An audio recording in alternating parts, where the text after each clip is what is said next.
let's get to the first topic of the day. This man right over here, Mr. Gavin Newsom. Now, it's important to point these out because these politicians, our official lawmakers, our congressional members, our senators, our governors, the majority of the people who hold office here.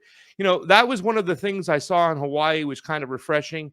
There were a few of them, very few of them, but there were some Hawaiian House representatives that seem to represent the will of the people. We don't have a lot of that here on the mainland because it's so corrupted and captured. But all these guys, along with the mainstream media, use the tactic of divisive political discourse.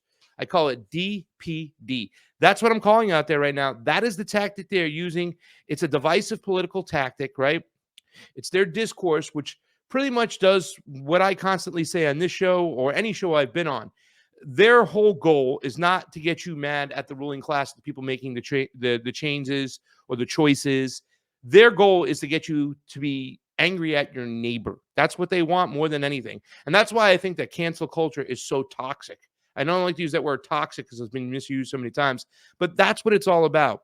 So we had this interview the other day with Jonathan Capehart, who's, we want to talk about something interesting. We're having on Jose Vega today, who went into and interrupted a panel of journalists there, and Mr. Jonathan Capehart was there. And when he was confronted by Jose Vega, didn't say anything, just kept his mouth shut. This guy, all he's ever wanted to do is fit in. He probably sat alone at the lunch table in high school, so he so badly wants to fit in out there. And I'm not trying to be mean over here and mean-spirited, but he'll say anything or do anything to wear this tie and be on that show and have that set right there. The truth doesn't mean anything to him. Propaganda comes easy because he just wants to be part of the club, the big club.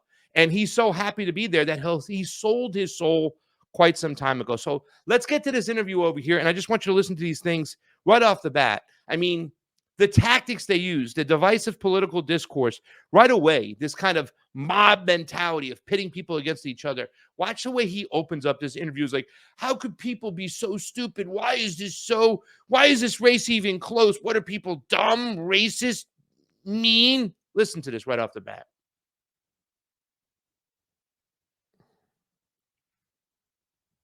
A tight race for re-election, many Democrats are sounding the alarm. But one blue state governor has a different message. California Governor Gavin Newsom has been campaigning for Biden across the country, and he says Democrats can stop panicking. I asked Newsom about Biden's plans to beat Donald Trump and whether he believes the fever dream of MAGA world about Taylor Swift is right, that she's Biden's secret weapon. Why is this election close? Because we're a divided nation. It's going to be close. The point of the campaign is to tout your record.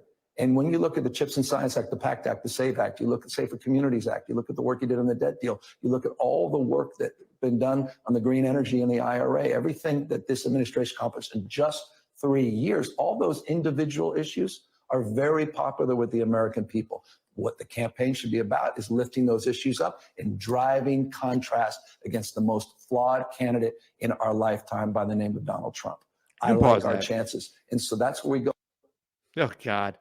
Bring me in here. Wow. It's the most flawed candidate of all times, Donald Trump. There it is. And look at the way he just throws out those things, right? There's no context whatsoever. That's the most amazing thing about the mainstream media. It comes to a lot of our politicians. There's no context whatsoever. They just throw these things out. We never have a serious discussion about everything. And, they'll lie to your face. This is something that Katie Porter talked about when it comes to the IRS. I think he said the IRA by accident, but he's talking about the IRS. No matter the fact that we understand that all these IRS agents were hired to do one thing, go after you, the working class, go after your money. I think there's like 50,000 of them they hired. They still want to lie to your face and say they hired them to go after the corporations. They don't need those people to go after the corporations. There's very few corporations. There's many of us. They hired those IRS agents to come after us. But no matter what, just because these bills sound good, he'll throw them out there as if the everyday person is really benefiting from any of these bills they say out there. But I will give Gavin Newsom credit for one thing. He does this here better than anybody because it is the hardest job in the world. Trying to make Joe Biden look good is incredibly hard. Most of what you see in the mainstream media when it comes to MSNBC and CNN is just bagging on Donald Trump. constantly bagging on Donald Trump because why? There's nothing good they can really run on when it comes to Joe Biden, nothing good they can speak about. So what do? They do the opposite, just constantly bag on Donald Trump. So I will give Gavin Newsom some credit because he is really good at doing that right here. Let's watch the rest of this interview. Go out, performance versus perception. You mind that gap.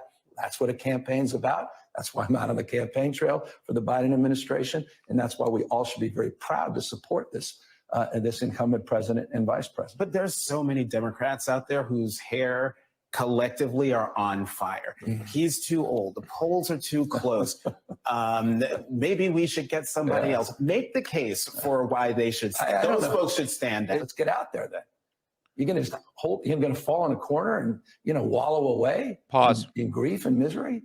I mean, that is the old Obama tactic we see right there. What are you going to do? Don't boo. Vote. Where you at, Michelle? I need some. It's time to go to Carvel tonight. I mean, listen, the same. Listen, he's taking the playbook from the old playbook, right? He's going off that old playbook and once again tapping into that whole Obama magic. Don't cry about it. Just go vote. You're the one who's the problem out there. Quit crying. Quit, you little pansy. Get out of the corner. Get out there and support him. And if you really want to answer that question, honestly, what Jonathan Capehart's going, why are there so many people out there, Democrats in particular, screaming with their head on fire? Maybe because you have a zombie at the biggest, highest office of the land. The fact that the guy can't find the stairs to get off the stage. Maybe that's why. That every single day he flubs more than me. I mean, for crying out loud. My Brooklyn tongue gets in the way. But Joe Biden, for crying out loud, that's why people's hair are on fire. And he's done nothing. Congress has an approval rating of 18%. When they say Joe Biden has an approval rating of 37%, where is that coming from? They must be polling, Democrats only. The one thing that Gavin Newsom does do, and Jonathan Capehart do that's really effective, is they give their team confirmation bias. The people who want to sit back and push back against Donald Trump because they hate him so much, or the populist right, or the MAGA people, that's what these people are giving them. Just little throwaway lines. Bumper sticker quotes is what I like to say. That mean nothing. There's no context. There's no serious conversation whatsoever. That's what Gavin Newsom gives these people. Let's roll it. You go globally. Everybody marvels about the success and the resiliency of the United States of America. I mean, this nation is back. So we need to restore that sense of pride and spirit. That's not a legislative package. What we need to do, I think, is make the case anew with passion and conviction and move away from this hand-wringing nonsense you just brought up. Okay, so policies are great, but as you well know, as someone who's run for office multiple times, including in this one term as governor. I've had 3 elections in 4 years. But thank you to the recall. Right, but as you know, elections are sometimes decided on emotion rather than concrete policies. And right now, it seems like culture war stuff, so-called culture wars, are driving people to extremes. So you mentioned it earlier, rolling back the teaching of history, putting targets on the backs of LGBTQ kids with "Don't Say Gay" bills. What is the effective message to push back against? How about have a message that's offensive, not just defensive? We've been on the defense too long. CRT, ESG, DEI. I joke, it's everything with 3 letters: DOJ, FBI, IRS. And we're constantly on the receiving end of that. Look, one thing I've learned from the propaganda networks out there, facts don't matter. Illusion rules. It's who dominates the narrative. What's Trump's success in this primary? It's about dominating the narrative. See, this is a tactic I think that Donald Trump mastered better than anybody. He just went out there and bragged about everything he did, right? The economy is great. Things are getting better. Now, listen, there might have been a bump in the economy. And listen, definitely compared to what's going on right now, the inflation is through the roof. Homelessness is still shooting up. But those numbers still kind of went sour when Donald Trump was there. But if you just sit there and kind of brag about how good you are, I think he learned that in the WWE. And now Gavin Newsom is trying to repeat that. But the truth of the matter is that nothing has ever changed. Our workforce hasn't changed. We've sent over every single good job over to South Asia, right? Now they're in Vietnam and Cambodia. They once were in China. We have no manufacturing here whatsoever. We have a completely service-based economy. Everybody's working for an app. It's really, really bad. That homeless number has got up, but you just tell people what they want to hear, because you're going to hope that most people don't participate. Most people don't get involved. Most people don't know. People are consumed, some bad consumption, some good consumption. Well, I don't want to say bad versus good, but they're all bad, really, to tell you the truth. Good consumption, meaning that you're out there, you're trying to bust your ass, trying to keep your job, trying to put a roof over your head, send your kids to school. And if you can make a few bucks, do a few things, give your children a better life, that's great. Azalut, good for you. Most people don't have that life. Bad consumption is when they're not doing that, they're so worn out, beat up, and drugged down that all they can do is put on reality TV show, crack a beer, drink that, rinse and repeat, and go back to work and do it the next day over and over again. So that is all by design. George Carlin talked about it for years, but what Gavin Newsom is doing is that tactic of just saying that everything is rosary, and he's just giving people that confirmation bias, because you got to remember, most of these politicians and most of these mainstream media personalities shield themselves from any pushback whatsoever, any criticism, any standing voice that can give them a little bit of competition and push back against their narrative. They're not going to get in the ring with. Gavin Newsom always shields himself like everybody else in the Democratic Party, high up in the DNC. I was talking about it today on the Convo Couch, ladies and gentlemen. I remember when we got in the room and it was a press conference and we got in there, and boy, could you see the look on some of these people's faces, right? When I asked Kamala Harris a question, right, and I got a chance to ask a question, because people were just blurting out stuff, and wherever her eyes locked, that's where she was going. So you know my voice. Kamala Harris, and this was before she was the vice president, Senator Harris, Senator Harris. So you can see the look on her face, ladies and gentlemen. She turned white like she's seen a ghost. Most of these people can say the things they're going to say because there is no pushback. They are shielded. And that's what Gavin Newsom is doing here. He can say whatever he wants to say. He can say that Jack and the Beanstalk really does exist, that the Easter Bunny is real, and the Tooth Fairy is coming. He can say whatever he wants to say because there's nobody to push back against him, because that's not the real media. That's the fake media. That's the propaganda media. That's what's going on right now. And that's why he can do what he wants to do. This is theatrics. This is kabuki theater more than it is an interview. Let's roll. To flood the zone. When the courtroom is a campaign stop, you're flooding the zone. DeSantis said it himself. Says, it's hard to get any attention out here. So what Democrats need to do is we need to flood the zone. See, the benefit we have the facts. They don't. We have the policies. They don't. We have the record. They don't. They have rhetoric. They're obstructionists. The reason you're on a cultural purge, Republican Party, is you don't have an agenda for unifying this nation. The Democratic Party should be dominating right now. It's time to get back on the offensive and start to feel good again. Put a little joy. And I just think more of us should get out and feel proud to make the case and not feel defensive and timid about making the case when we have a great case to make. So in response to my culture answer, you gave me we have this and they have that. We have this and they have that. One thing you didn't mention was we have Taylor Swift and they have lost their minds. What do you make of the mania among the right wing about Taylor Swift and her boyfriend Travis Kelce and the conspiracy theories? Just please help me understand. All right, give me come back to me real quick. Pause that really quick. Let's come back to me real quick. That's it. I don't want to even hear his answer. You can take him off the screen. I don't even want to hear his answer because it's so crazy. That was more about the mainstream media doing what they always do, right? Take the craziest little topic, little area, maybe something that was said on a tweet or a Truth Social thing, and kind of amplify that and kind of paint everybody in the Republican Party that way. All the conservatives think that way. All the Republicans think that way.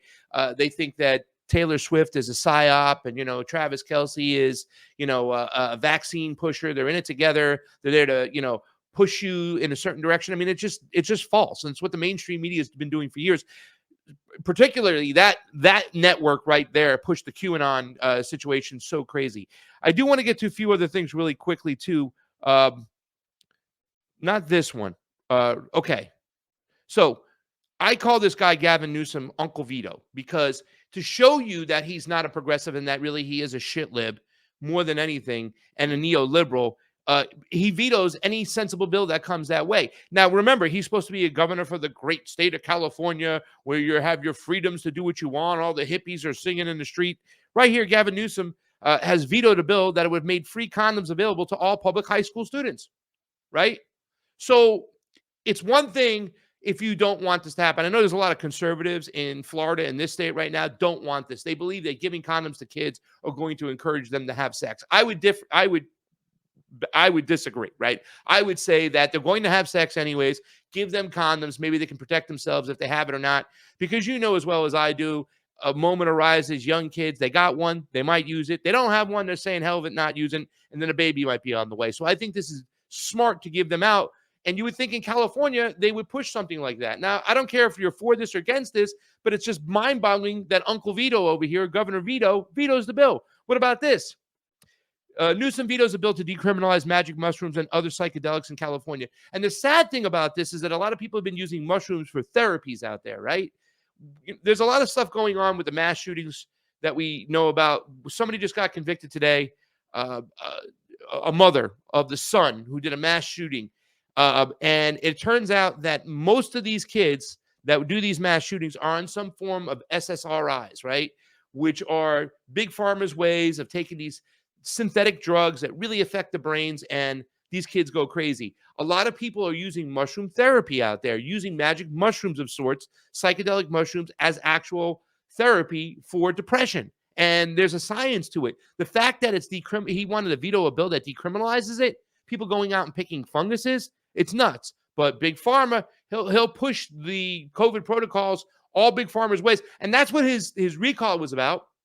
Wasn't really about him like coming back in as Gavin Newsom. When he got reelected, I swear to God, it felt like such a psyop, because from that moment on, he was like, they didn't just say yes to Gavin Newsom as governor. They said yes to protecting our children. They said yes to masks. They said yes to vaccines, all this stuff. He pushed all that shit through so quickly. Excuse me for cursing, Mom, but that's it. That is Uncle Vito. He has vetoed a bill aimed at limiting the price of insulin, right? Okay.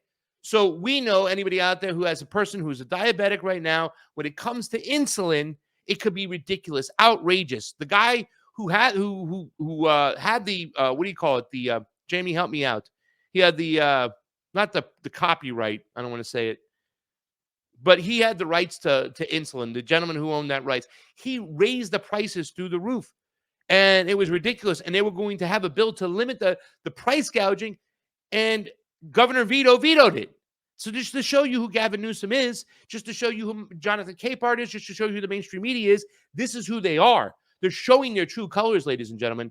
Finally, I just want to play this last video. And thank you for grabbing that stuff for me, Jamie Cheese Slice on the ones and twos. I want to play this last video, and then we got to get to our guest because he's here waiting in the wings. And we got to talk about Haiti. Bill Maher, right? Let me get over here. Hold on. Bill Maher, right? This guy is supposed to be one of the best political analysts out there for the left, and God knows how long. Listen, Bill Maher got me involved heavily in politics. I love the fact that he took athletes, that he took performers, and he brought them to the table, and they talked about politics. In fact, one of the first shows I watched was Mos Def going on a show. I wanted to see Mos Def go on a show, and it really opened up the door for me getting involved in politics, and I appreciate that. But Bill Maher has lived in his bubble for God knows how long. Right now, they've just lost his way. And that's the problem with a lot of leftist politicians out there, or leftist news anchors. They've lost their way. People like Joy Reid, all these other guys on MSNBC that once were something good, they're just gone. So let's listen to this interview right over here and just listen to Bill Maher here. The excuses, it's so sad. And this tells you, really, to tell you the truth, when you have somebody who's a Gavin Newsom fan and you ask him to tell you something great that Gavin Newsom has done, they say this. Do you like Newsom? How do you feel about Newsom? Had him on my show Friday. I saw that. And I first of all, I love him. You just like a guy or you don't. I've known him for a long time. He's done my show for a long time. Do I love everything he does as the governor of California? No, I don't. I wouldn't say I'm undertaxed. I have issues with this state. He's a guy. One reason I want him to run for president, well, is because he's obviously a winner. This guy could fucking do it. It's insane that we have the guy, but we can't run him because we have to tiptoe around Biden. And define a winner. Well, he would win the election. Oh, so He would win the election. he's a talented debater, speaker, communicator, Yeah, deflector. and politician, and he's a Right. smart guy. He's Right. a smart, real guy with a pair of balls. Do I love everything? No, you never do with a politician. But first of all, I think if he ran for president, it'd be great because it would force him to move to the center. Now you're running not just in California. I mean, this is California. It's weirdo. Are you a results-driven guy? No, I like to think watch things Yeah. fall apart. I mean, of course, you wouldn't build a show that you build and win at the levels you won, for decades if you weren't results driven, right? I mean, you're Bill Maher, What do you mean? Well, what's the point about so that's results? exactly where I'm going with you. So results driven guy. Right. What areas has Newsom won in? You said he's a winner. Winner of the election. He could No. win the election. But based on what though? Do you want results? Like what has he done to California to say he's a winner? What oh God, I don't know. It's too. Bill, you're a smart You know what? guy. He made it rain. Okay, dude. It wasn't I saw when raining. you said that. You said great It job. wasn't raining, and now it's raining. So he's got my vote. Okay, You know what? respect. I mean, I- I don't know. I don't follow the news. It's But yeah, a you- character Bill, I play you on do. Don't television. deflect. It's You're a character very of mine. smart guy. Who You're a play- very smart guy. It's a character. I actually live with my delicate wife, Sue, and our 8 homeschooled children. We just had twins, Sean and Hannity.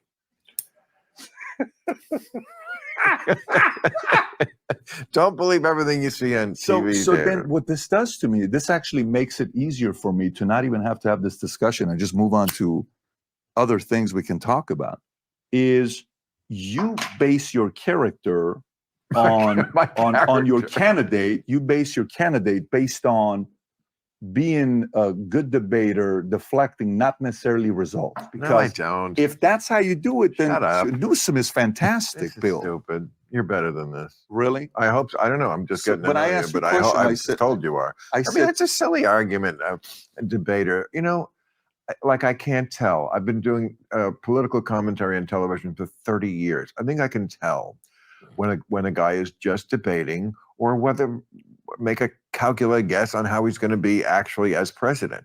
There's two different things: running and being the guy. Do I like it that Newsom is good at the running part? I do, because that means he can get elected. Do I also think that if he got elected, he would be a good president? I do. Generally moving the country in the right direction. I would like to take him back a little toward the middle. A little toward the middle, right? What I don't even know what that means right now, and I don't think Bill knows what he's saying either, right? That's where we're at, and that's what's happened to a lot of the leftist mainstream media news people, because it's just like they constantly repeat these things. Oh, this guy would be good. They don't even know why. They can't even give you a reason why. That's why when they're asked for us with a simple question, well, what would he do? Right? Well, what has he done? Where has he won? I mean, sure, he has all the bullshit traits that you need to become the president. He has nice hair. He looks good. He's presidential. He can find the stairs and exit off the stage properly, unlike Joe Biden. He can answer a question. But, I mean, right now, the Democrats have put themselves in a position where they become the culture war party. Really, they don't really have anything to stand on. They're awful in foreign policy. They're bad on the economy. They're just losing across the board. It's really hard to be a Democrat right now. In fact, that's why he got his ass handed to him by Ron DeSantis on that governor's debate. It's just you're in a hard position right now. And not to say that the Republicans don't have their issues, guys. We will talk about them. We will highlight what's going on with them right now. Please, they only talk about the border on Fox News and Newsmax every single day. They have their issues. But what I'm trying to say is it's right now the Democratic Party is just completely lost. They've lost their way. Why? Because they're the party of their donors. They're the party of war. They're the party of Wall Street. They're the same party, same bird, just two wings. And that's it. YouTube still plays those crazy games where they like to unsubscribe people for whatever reason. I don't know if it's part of an algorithm or whatnot, but make sure you're subscribed and make sure you hit that bell and like, share, subscribe to the show. We're going to have this whole show clipped up. We're going to do it the same way we've been doing it on the Convo Couch for many years. We do a whole show, a live show, and then we have certain segments. We're going to repost the segments out there so you can share the shorter versions of the subjects that you like or that you want to share. And that's the most important thing you can do. A lot of us don't have any coin to spare, but we can share, right? That rhymed. We don't have any coin to spare, but we can share. So do me a favor and share.